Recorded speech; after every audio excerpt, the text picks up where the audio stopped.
에스겔서 31장 31절에서 34절. 이거 잘못했나? 36절인가? 36장인가? 새 언약, 나, 새 언약을 하는 본문이 어디죠? 36장인가요? 에스겔서? 예레미야. 죄송합니다.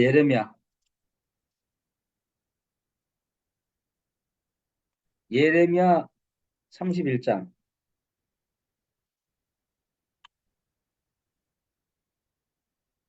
31절에서 34절까지 제가 읽어드리겠습니다. 예레미야 31장 31절부터 34절.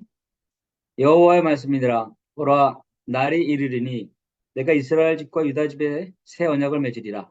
이 언약은 내가 그들의 조상들의 손을 잡고 애굽 땅에서 인도해 내던 날에 맺은 것과 같이 아니할 것은 내가 그들의 남편이 되었어도 그들이 내 언약을 깨뜨렸습니다. 여호와의 말씀이니라.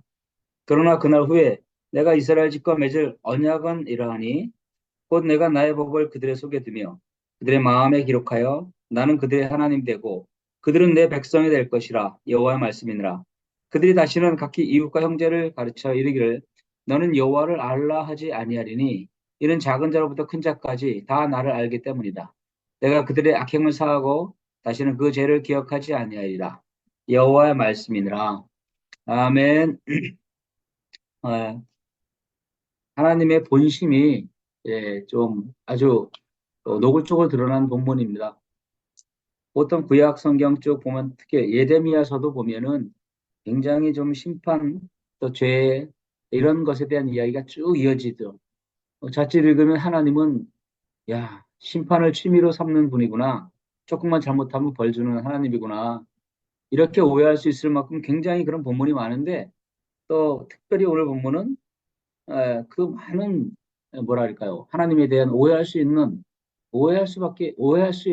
그런 본문을 넘어서 이제는 거기에 하나님의 본심을 아주 강하게 분명하게 이제 새겨놓은 그런 본문 같은데요.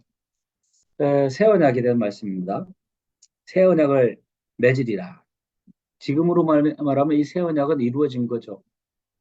새 언약이 있다는 것은 옛 언약이 있다는 거 아니에요. 옛 언약은 32절에 나오는데 그 언약은 뭐냐면 조상들의 손을 잡고 애굽 땅에서 인도해내던 날에 맺은 것과 같이 아니할 것은 예, 율법 우리에게 율법을 주시면서 신의 산에서 맺은 언약이죠. 그 언약의 특징은 너희가 이 내 말씀을 지키면 살고 못 지키면 죽는다. 이런 언약이거든요. 그런데 그 언약은 뭐냐면은 못 지킬 거 알고 주신 거예요. 그것을 다 지키면 내가 너희를 구원할 것이다. 그러니까 이 법을 지켜야 된다라는 의미로 주는 것이 아니라 못 지킬 거 다 알고 주신 거죠.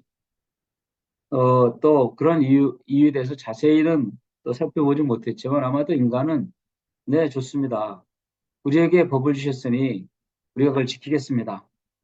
뭐 이렇게 하니까 인간은 또 자기중심적이라 율법 아래 태어났잖아요. 그리고 선악과 따먹고 선악을 분별하는데 아주 익숙하기 때문에 그런 옛 존재가 그대로 살아있는 그런 사람들은 뭔가 이렇게 성경 말씀을 받아도 율법적으로 받아요.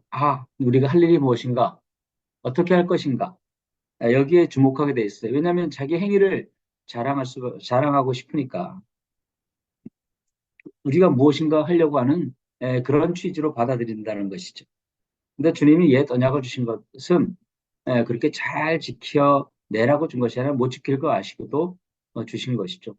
왜냐하면 옛 언약은 실패다. 너희들은 그것을 지킬 수 없다라는 어떤 측면에서는 사형 선고와 같은 것이죠. 그런데 이제 새 언약을 주신다는 거예요. 새 언약은 뭐냐면 내가 나의 법을 그들 속에 두며 그들의 마음에 기록한다. 야, 이건 마음이 변화되는 것은 그냥 저는 개인적인 고백으로 전 우주를 하나님 창조하는 것보다 사람 마음 바꾸는 게 더 힘들다. 이렇게 생각하거든요.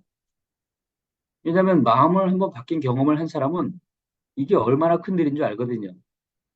마음이 바뀌어 본 사람이 없는 사람은 이게 뭔가 그러면서 이제 뭐 심리학적인 그 측면으로 이해하거나 세상에서도 마음이 참 좋으면은 막 어떤 날은 이렇게 그냥 지나가는 사람이 아름답고 그냥 솟아 있는 나무들이 아름답고 떠 있는 구름들이 아름답고 그러잖아요.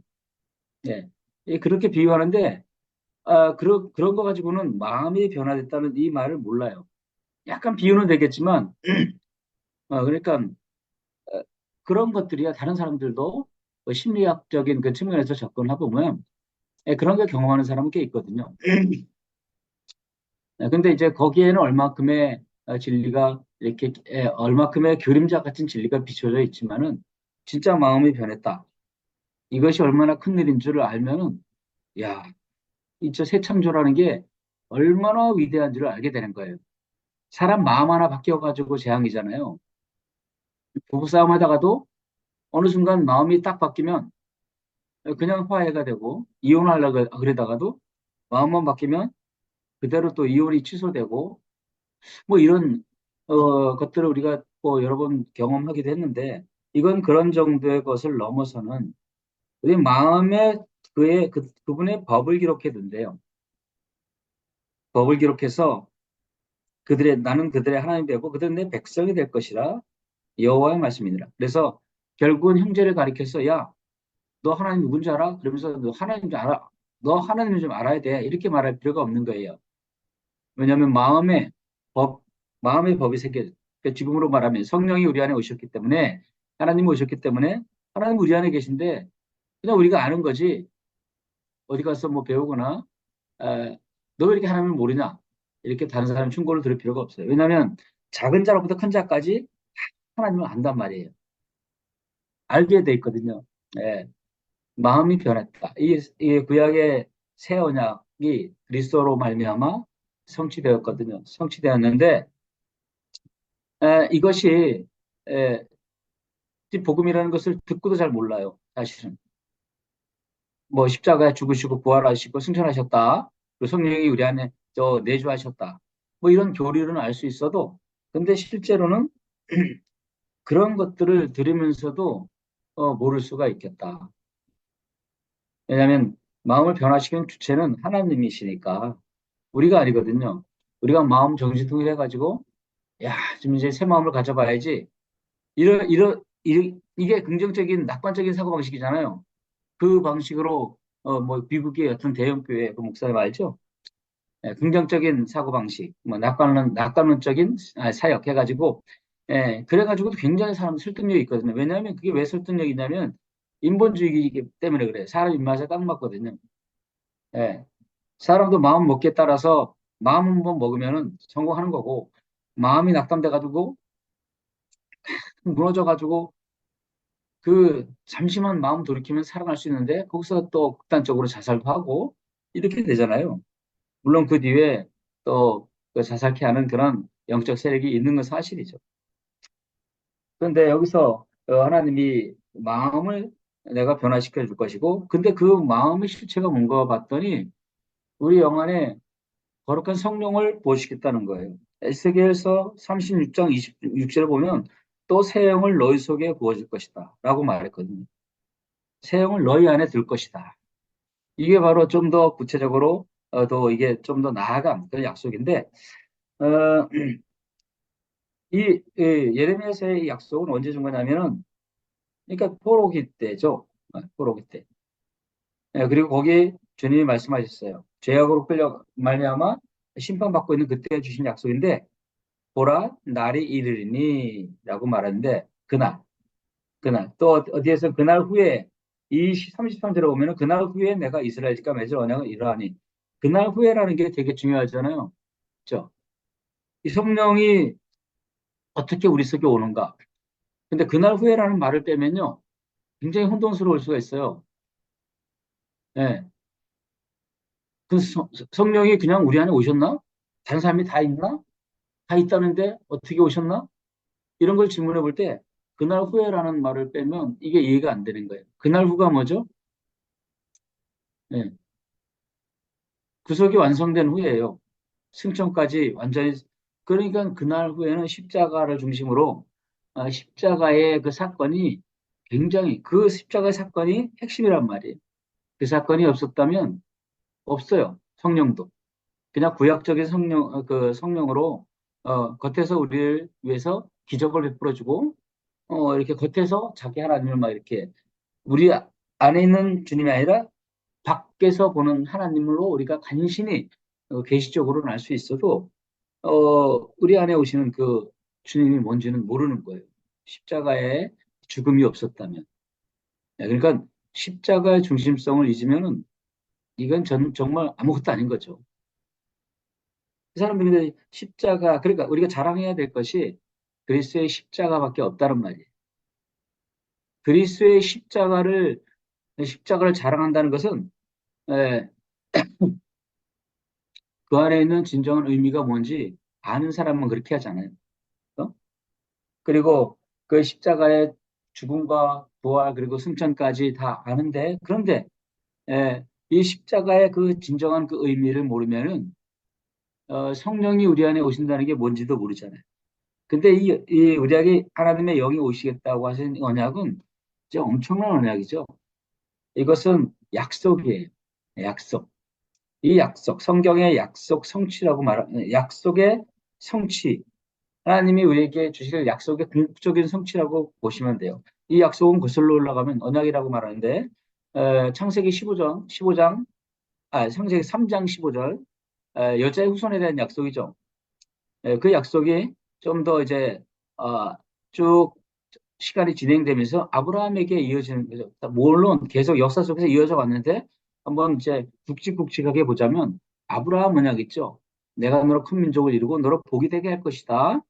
그러면서 온 열방이 너를 인하여 복을 받을 것이다. 이렇게 말씀하셨잖아요. 이 약속이 그리스도를 통해서 그렇게 열방이 복을 받는 그 약속인 거예요. 아브라함 언약이. 음.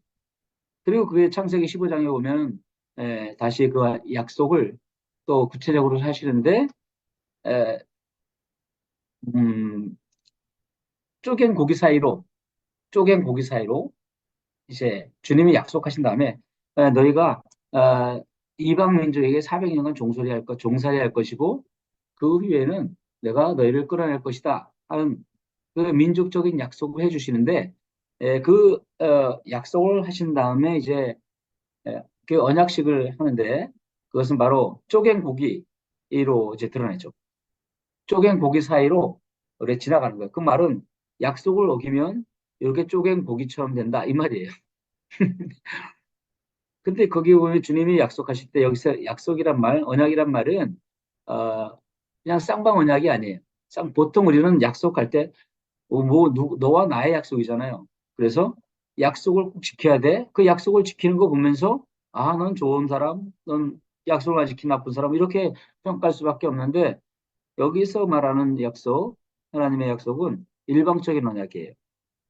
그러니까 쪼갠 고기 사이로 하나님만 지나가는 거야.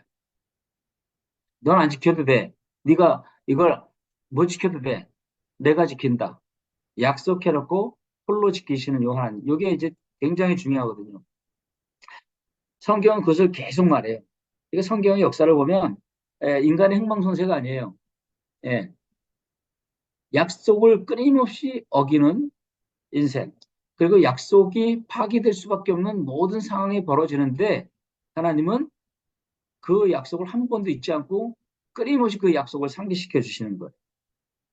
그러니까 하나님의 언약이 이 폭풍 같은 역사를 뚫고 오신 그것이 바로 역사라고 말하면 될 것 같아요. 이게 이 하나님이 일방적으로 하신 약속이라는 게 굉장히 중요해요. 만약에 쌍방 약속이라면 우리에게는 소망이 없어요.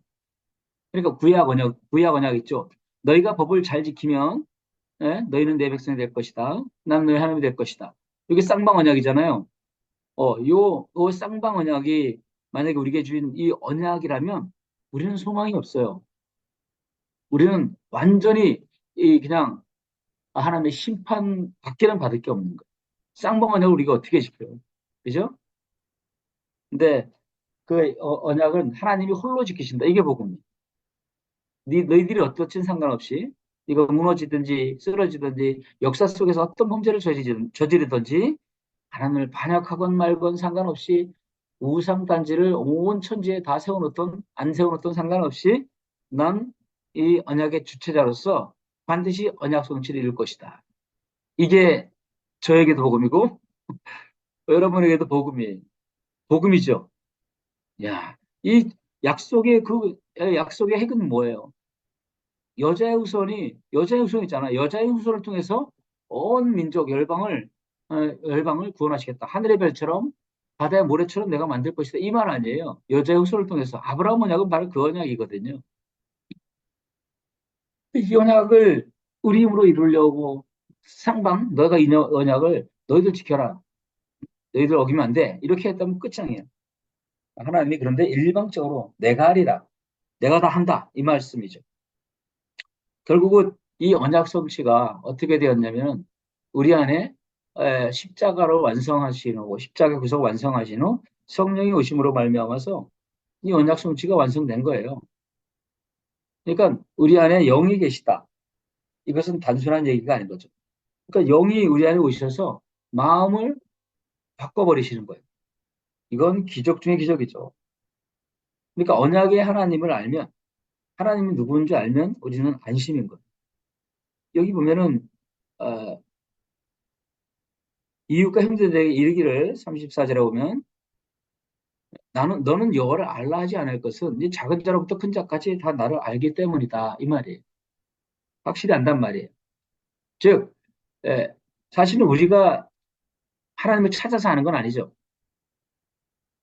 우리가 하나님을 찾아서 연구해서 알아봐야 그게 지식인데 그렇게 아무리 배워봐야 진리의 지식에 이를 수 없어요. 그 지정의로. 그럼 어떻게 하냐? 성령께서 우리에게 계시해 주시면 아는 거예요. 그러면은 주님이 어떤 분인지 알아요.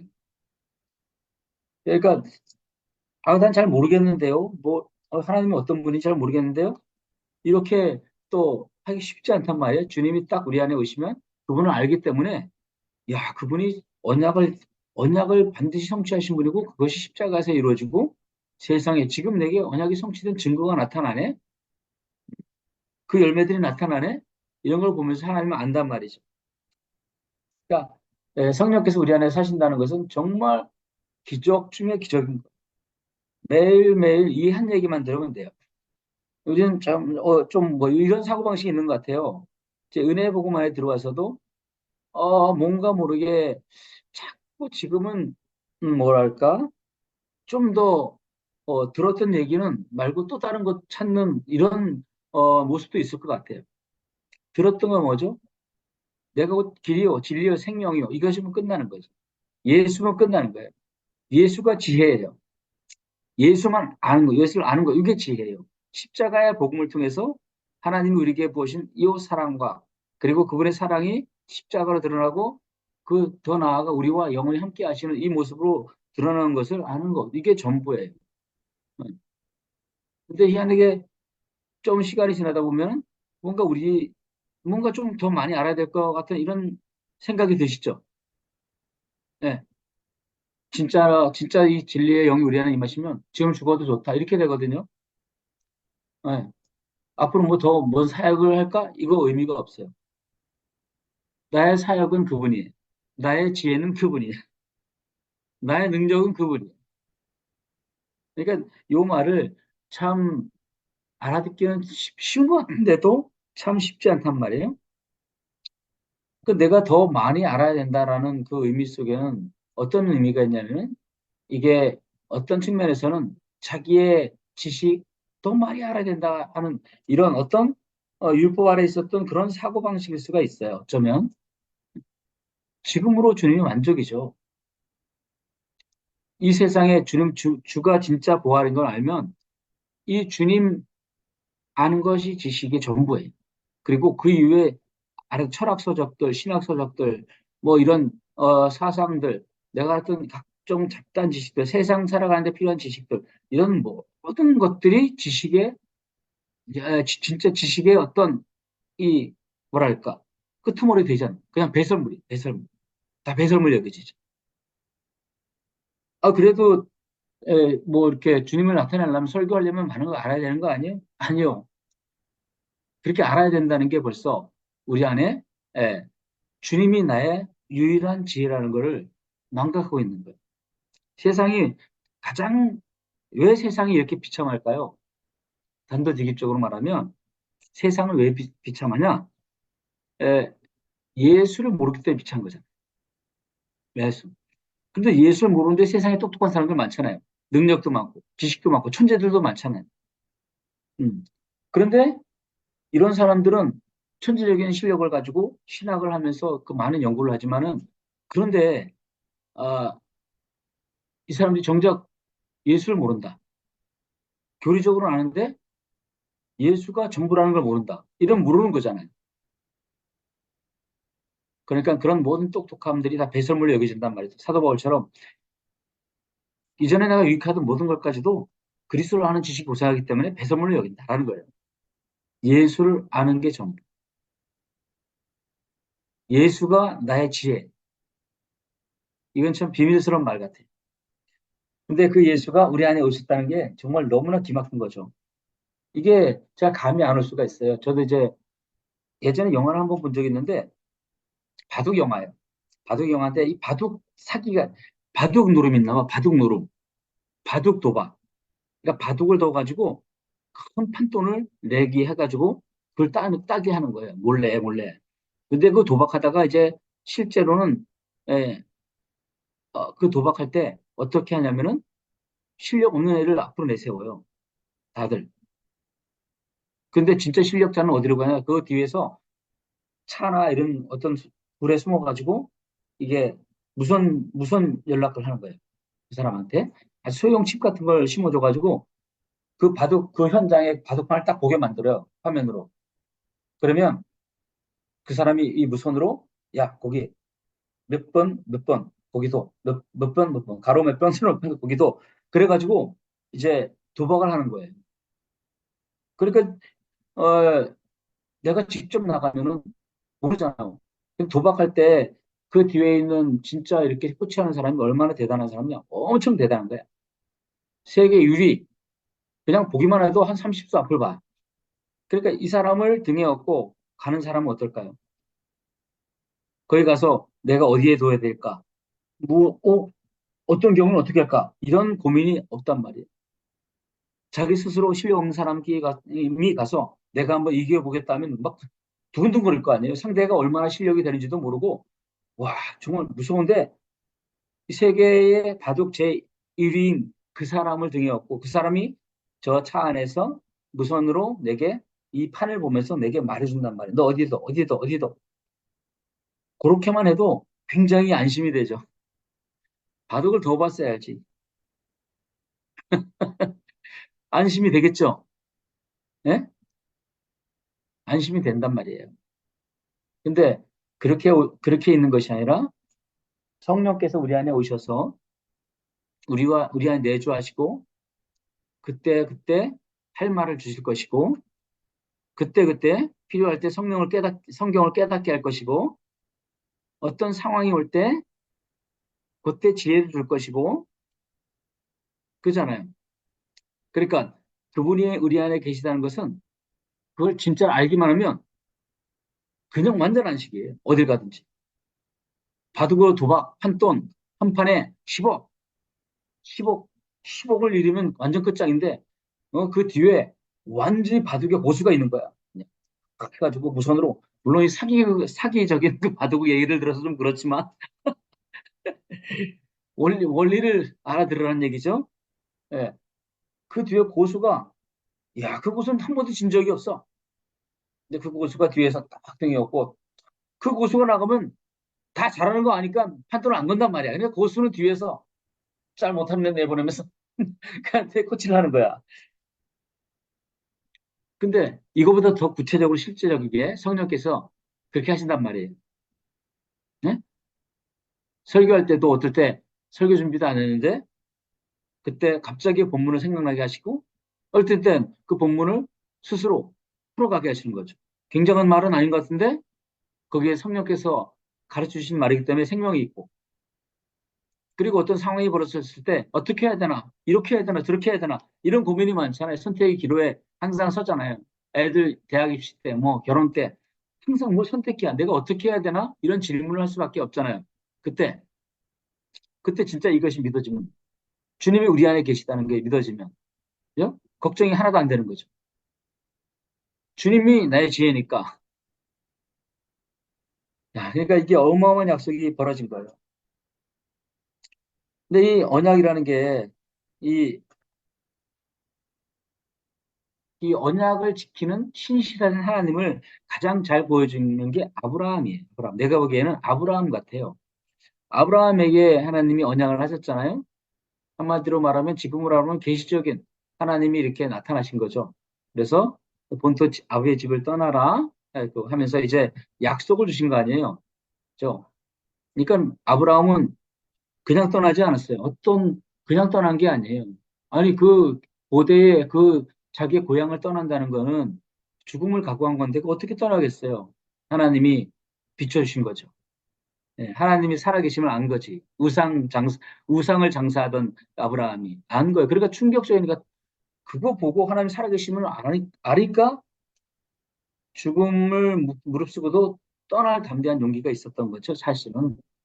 그렇게 떠났는데 어, 가자마자 애굽에 가자마자 애굽에 간 것도 기적인데 애굽이란 땅에 가자마자 아니죠. 가나안 땅에 가자마자 거기에 머물지 못하고 기근이 드니까 당장 먹고 살기 힘드니까 현실과 상황을 바라보고 자신을 바라보니까 하나님이 언약하신 그 언약 그걸 붙들 수 없었어요.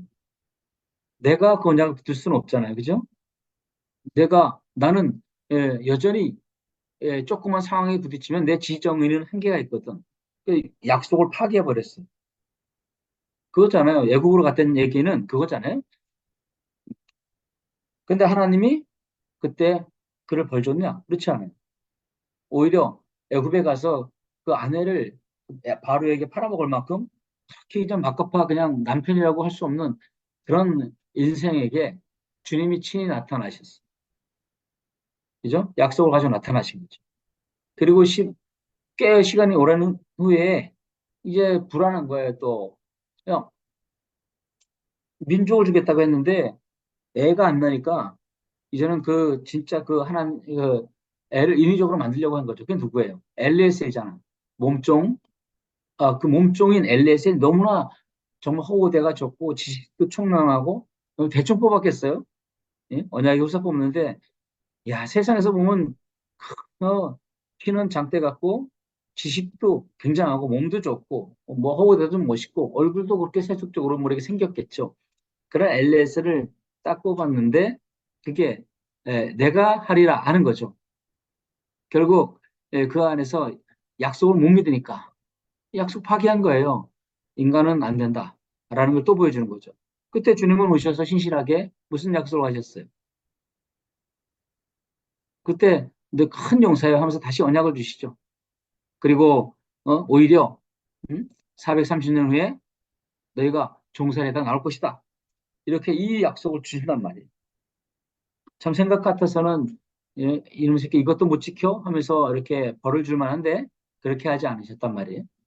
근데 또 아주 대단한 사건이 일어나죠. 무슨 사건이에요? 하갈. 이번엔 그 사라가 막 그냥 안 달라는 거야. 하나님이 약속을 해주셨는데 약속이 이루어질 기미가 안 보이고 그러니까 또 손을 쓴 거예요. 이제는 하갈을 아브라함에게 줘가지고 가서 아기를 낳게 한 거야. 또 여자들은 남자들은 여자의 말에 잘 넘어가잖아요. 그 남자들이 바보라니까. 아니, 아담부터 그래, 아담부터. 예? 그 아담이 사실은 어떤 사람은 사랑해가지고 말을 들어줬다 뭐 이런 말도 있는데 하여튼 여자의 말을 잘 들어. 평소 때는 안 들으면서 결정적인 때 아주 큰 범죄를 저지를 때는 듣는단 말이에요. 어마어마한 범죄를 저지른 거야. 보세요, 지금 저 중동 전쟁. 네? 이스라엘 민족과 아랍 민족이 싸우면서 역사 내내 지금 원수를 지내고 있잖아요. 지금 어마어마한 심각성이 있어요, 저거. 그래서 이스마엘을 그 양자로 삼고 둘이 이제 얘가 양자인가 보다. 얘가 언약의 후손인가 보다 하고 살아가고 있을 그때에 이제는 완전 경수가 다 끊어지고 완전 절망이 쉽게 드리워진 인간으로서는 아기 낳을 확률이 0%인 그때 하나님이 찾아오신 거예요. 그때 찾아와서 뭘 하겠어. 예? 이스마엘을 철석같이 언약의 후손으로 여기고 살았을 텐데 그때 나타나신 거예요. 그러면서 아들을 주시겠다고 말하시는 거야. 야, 뭔 말이에요, 이게? 뭔 말이죠? 내가 좀 손에 힘이 있고 발목까지 힘이 있을 때 그때 아브라함과 사라는 계속 사고를 저지르죠. 언약은 하나님이 친히 이루시는 건데 조급함이 있으니까 자기가 이루겠다고 하는 그 끊임없이 반역하는 이 역사 속에서 하나님은 끊임없이 오셔서 그 언약을 상기시키시잖아요. 그리고 이 사람들이 이제 완전히 끝장났구나. 야, 이스마엘이 제 생각에 이건 묵상하다 보니까 그래요. 아, 이스마엘이 진짜 언약의 후사구나. 이걸 철석같이 믿었었을 것 같아. 예. 하나님도 손 안 댔으니까 그때는 가끔 계시적으로 나타나가지고 몇 번 나타나시더니 너니 그때는 안 나타나셨거든. 예. 그러니까 이스마엘을 철석같이 그 언약의 후사로 알고 참 마음 푹 놓고 야, 이제 얘가 마지막이구나 하면서 확실하게 도장을 찍고 있는 그때에 끝장난 그때에 하나님이 하셔서 알랄 것이다 하는 거예요. 예. 그래. 그러니까 이 메시지, 이런 말씀 속에 있는 진짜 메시지는, 야, 나 하나님은 언약의 하나님이야. 너희들이 이 언약을 아무리 파기해도 나는 이 언약을 주체자로서 언약을 성취하고 말 거야. 나는, 너희들이 어떤 모양으로, 가시와 엉겅퀴를 내도 폭풍으로 그냥 막 나를 방해하고 기독교의 모든 이단 사상과 사이비 사설로 가득 채워놔도 나는 언약의 하나님이야. 너희들 편에서 인간 편에서는 다 끝장나서 경수가 끊어져도 아무런 소망이 없던 그때도 이 언약은 파기된 게 아니에요. 인간은 언약 파기하는 게 당연하지. 그러니까 언약 파기할 걸 다 알았어요. 주님도. 그러면서 이제 이 언약의 주체자가 하나님이심을 나타내시고 그러면서 하나님을 무엇을 알았을까? 신실하신 하나님 아신 거예요. 아, 신실하신 하나님. 언약을 홀로 지키시는 하나님. 자기는 언약을 밥 먹듯이 파기했는데 말이에요. 그러면서 하나님의 자기 계시를 하시는 거예요. 계시를 하시는 거예요. 제가 예전에 한번 이런 그제 경험담을 한번 이렇게 나눈 적이 있는데 저 성남에 있을 때 그 축구할 때 그 얘기 있죠. 그 얘기는 정말 저에게 너무 하나님을 아는데 너무나 큰 도움이 됐던 그 얘기. 아브라함 얘기하고 똑같은 거예요.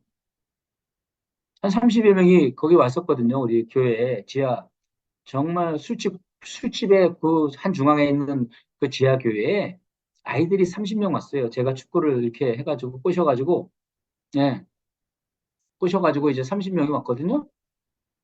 근데 왔지만은 얘네들이 이제 교회 정착 못하고 뭔가 이제 불신하는 애들에게 불신이 가득 차 있는 거예요. 어떻게 알았냐면은 거기에 뭐 처음 교회 나온 애들도 많았지만 교회 다니는 애들이요. 떠돌이 다니는 애들이면 지금으로 말하면 뭐야? 가난한 성도라 그랬나요?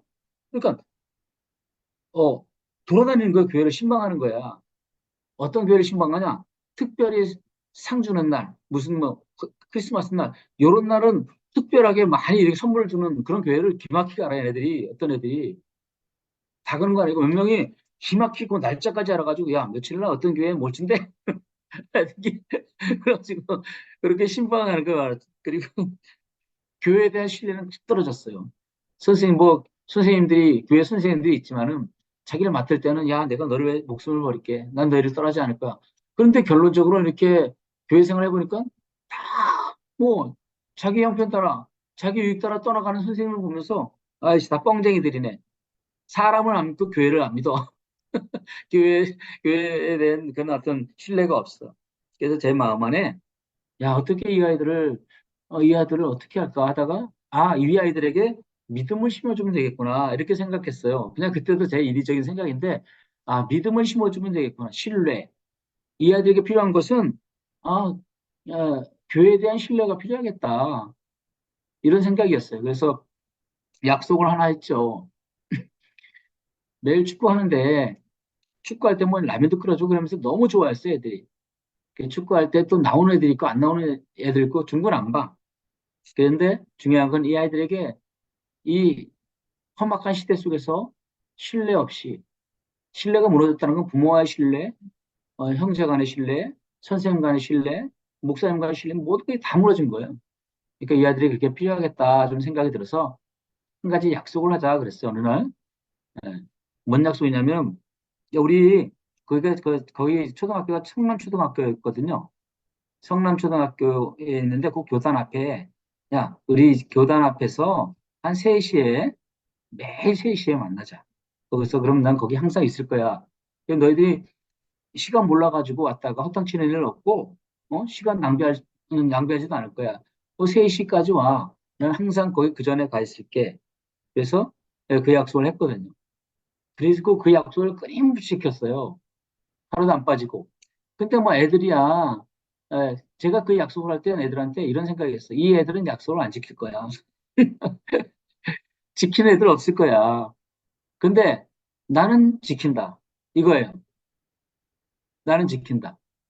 나는 지키면서 뭘 알려주려고 하면은 나는 너희에게 한 약속을 반드시 지키는 그런 사람이야. 이걸 심어주고 싶었거든요. 근데 어느 날 또 눈이 오네. 억수같이 와가지고 뭐 이날이야말로 축구를 안 한다는 기정사실이 뭐 지식으로 상식으로 다 알 수 있죠. 그게 저도 이제 눈이 너무 많이 오니까 안 올 거, 애들이 안 나올 것 같아. 안 갈까 하다가 그런데 혹시 천만 분의 일 한 놈이 와가지고 이렇게 보다가 내가 없는 거 딱 보면 에이, 역시 똑같네. 이렇게 할까 봐 이 축구공 들고 축구화 신고 간 거예요. 눈이 펑펑펑펑 오는데 어마어마하게 많이 오는데 집사람도 그때 가지 말라고 말리더라고요. 아, 오늘 애들 안 온다고 안 오는데 몰라. 얘 안 오는 건 나도 알고 있었죠. 근데 천만 분의 일 오면 어떻게 해?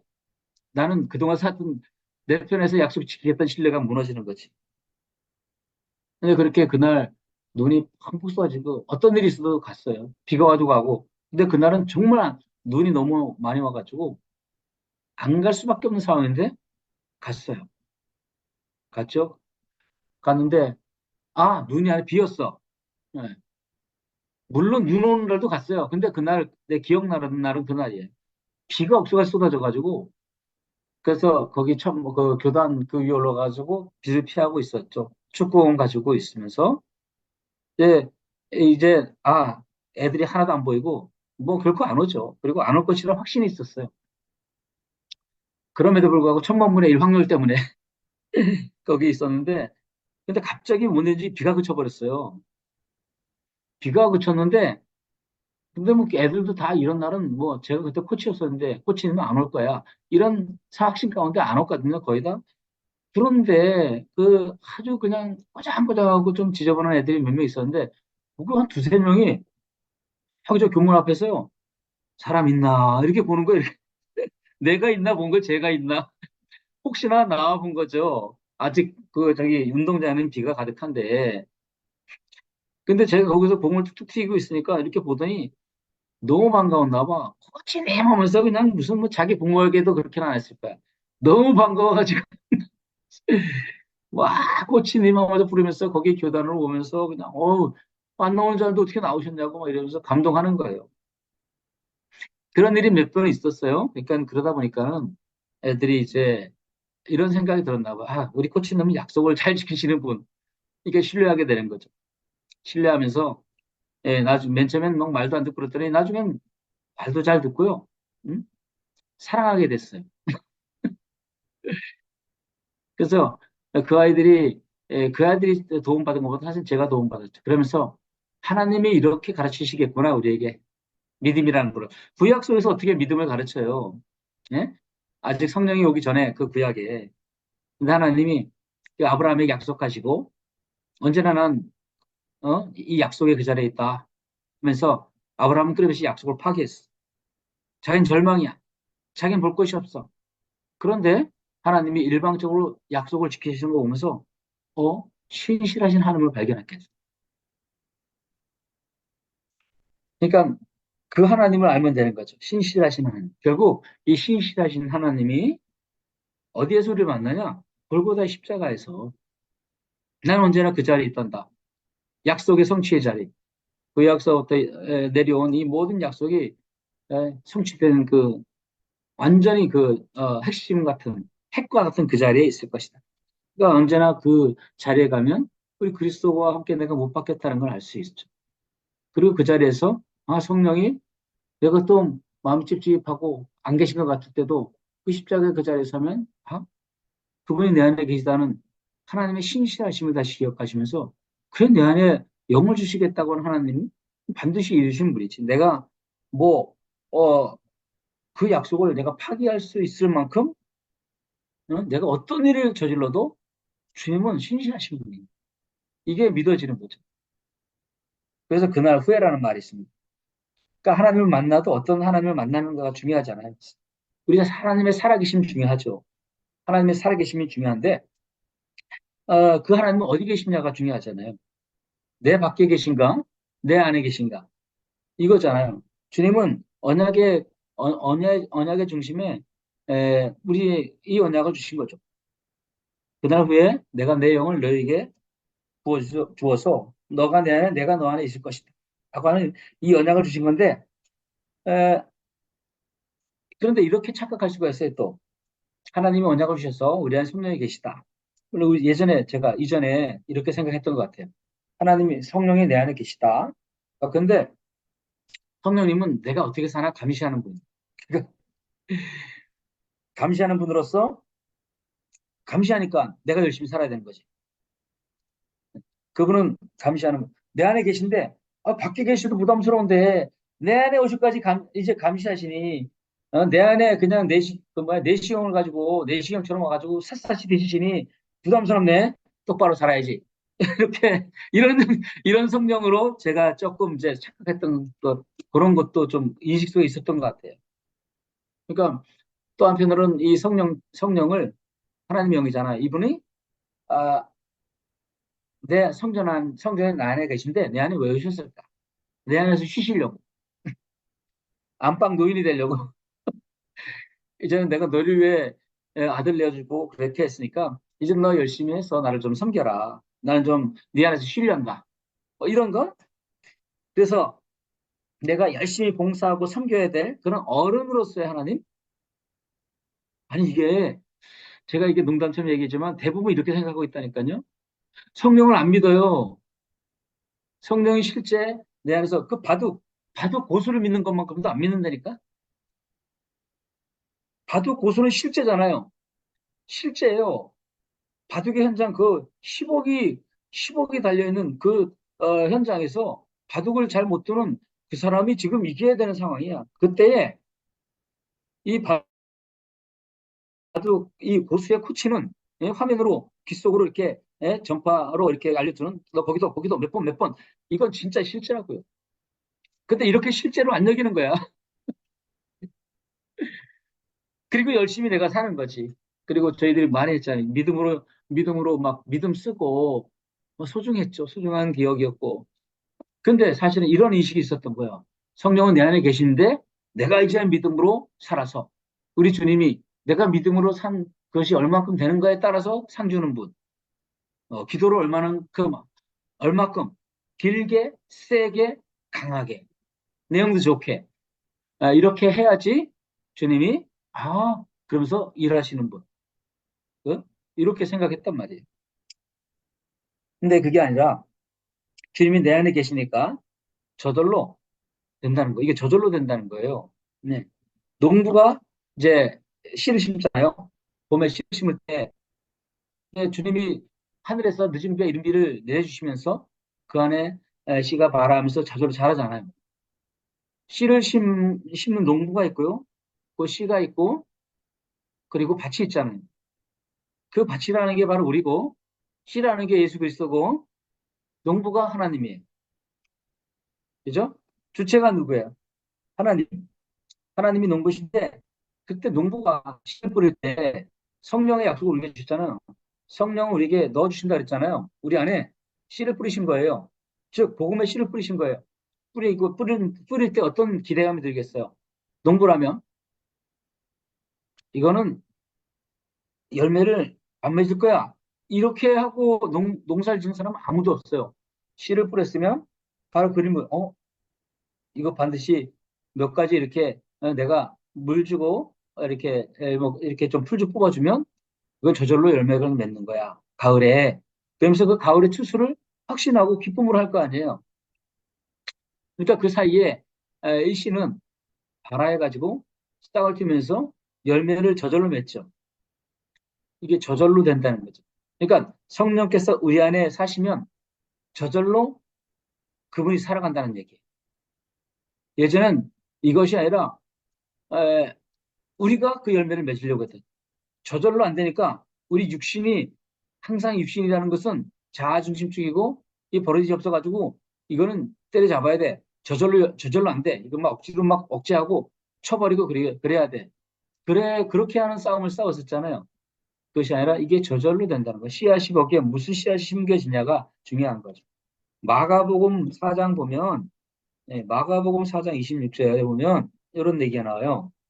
예, 4장 26절에서 32절. 26절에 보면 하나님의 나라는 사람이 씨를 땅에 뿌린 것 같으니 그가 밤낮 자고 깨고 하는 중에 씨가 나서 자라되 어떻게 그리 되었는지 알지 못하는 저절로 자랐으니까 모르는 거예요. 씨를 뿌렸어요. 저절로 자라. 그래서 28절에 땅이 스스로 열매를 맺되 저절로 되는 거예요. 처음엔 싹이요. 다음엔 이삭이요. 그 다음에 이삭에 충실한 곡식이니라. 그 안에 생명, 땅이, 땅이 그것을 싹 맺게 하는 건 아니잖아요. 어쨌든 그 안에는 생명이 저절로 자라는 거 아니에요. 햇빛을 받고 땅의 양분을 받아가지고. 그러니까 열매가 익으면 곧 낫을 때라는 이런 추수 때가 이렇습니다. 그 뒤에 또 30절 이하에 보면 우리가 하나님 나라를 어떻게 비교하며 무슨 비유로 나타낼까? 겨자씨 하나와 같더니 모든 것보다 작은데 심으면 모든 풀보다 커진다. 그래서 공중의 새들이 거기 깃든다라고 말하거든요. 심긴 후에는 자란다. 우리 안에 거룩한 성령께서 우리에게 심겨짐, 우리에게 주셨고, 그러면 저절로 이렇게 자라고 열매를 맺게 된다는 거죠. 스스로 열매를 맺게 된다는 거죠. 그 생명 자체가. 밭인 우리가 할 것이 없단 말이죠. 천국은 주님이 밭에 밭인 우리 안에 심겨진 그런 에, 씨앗과 같다는 거죠. 이게 바로 언약 성취인 거예요. 그 씨앗이 우리 안에 심겼다라는 게 언약 성취예요. 근데 그러니까 심겼으면 뭐가 일어나야 되는데 걱정하지 말라는 거죠. 열매가 맺히니까.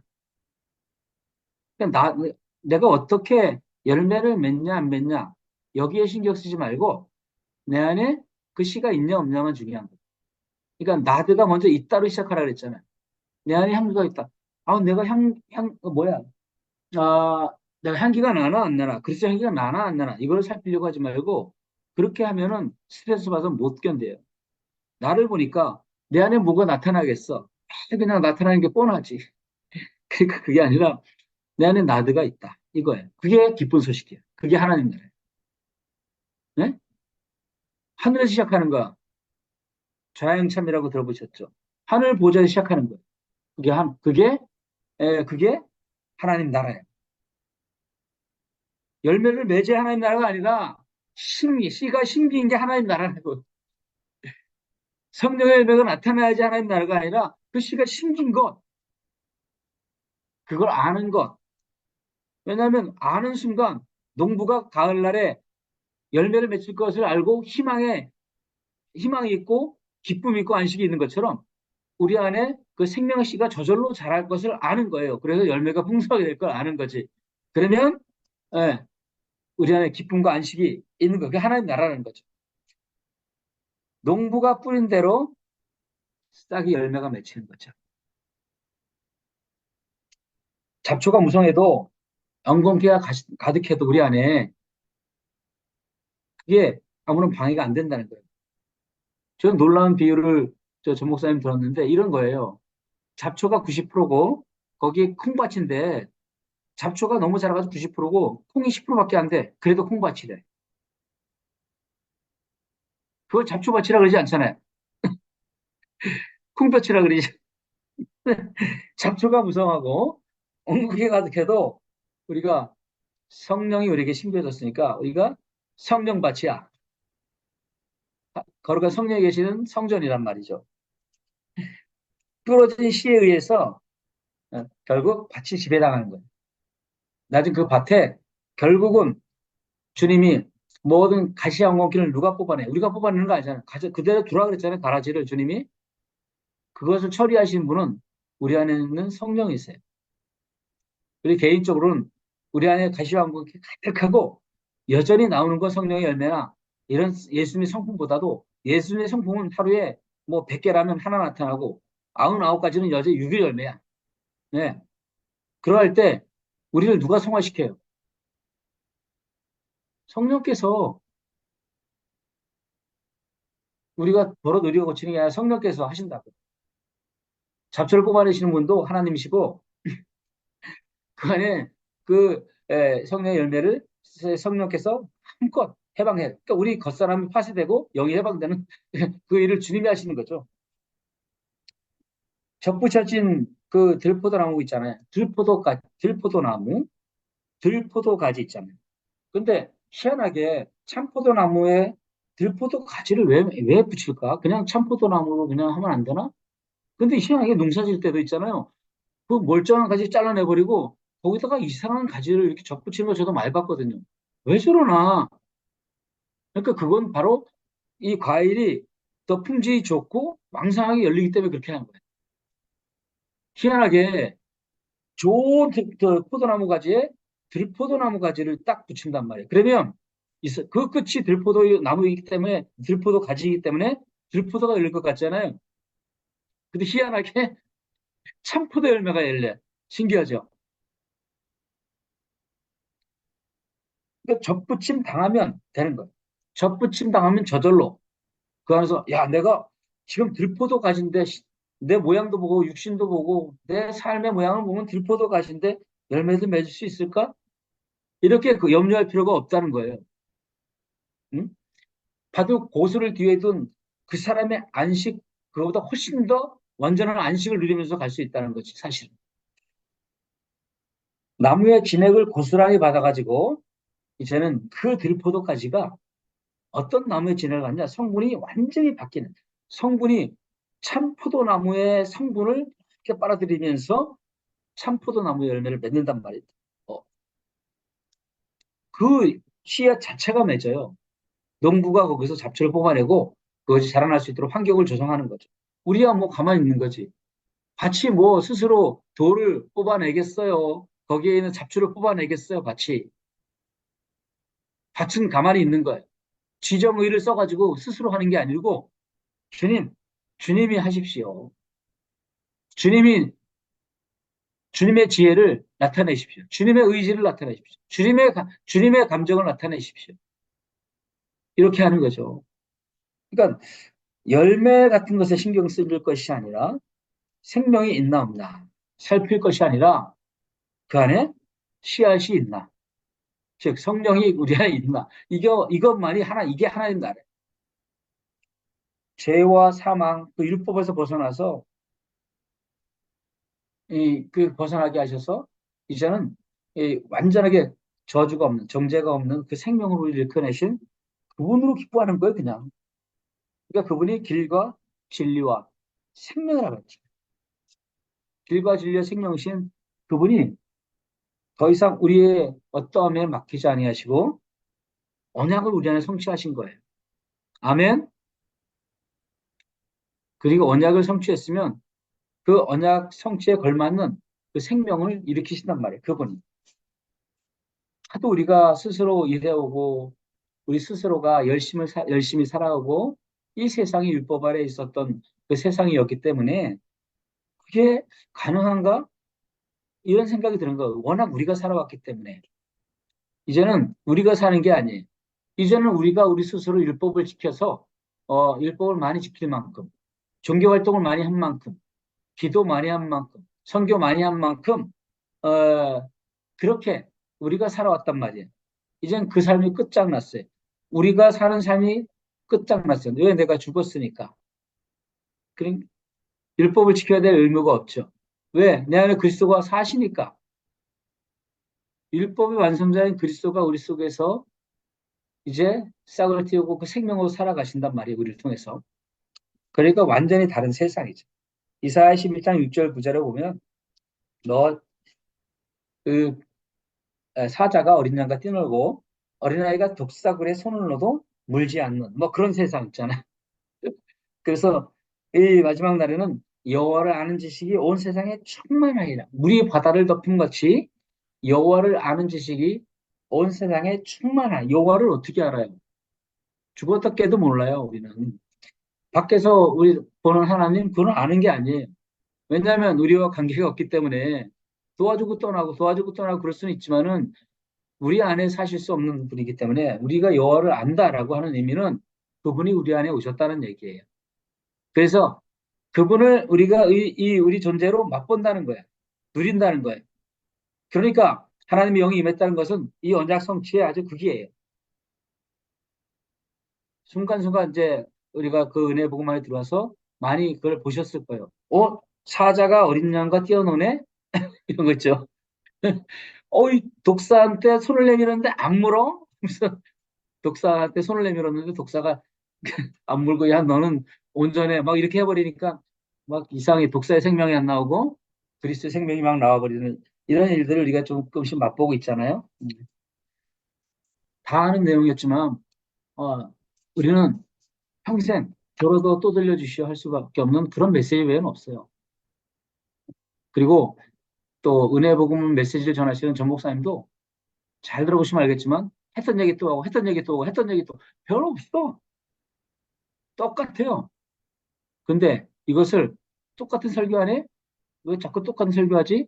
이렇게 하는 사람은요, 그 사람은 교리 안에 사로잡혀 있다는 거지. 교리적인 사람, 즉 율법적인 사람은요, 매일 새로워야 돼. 똑같은 거 또 반복하면 짜증나.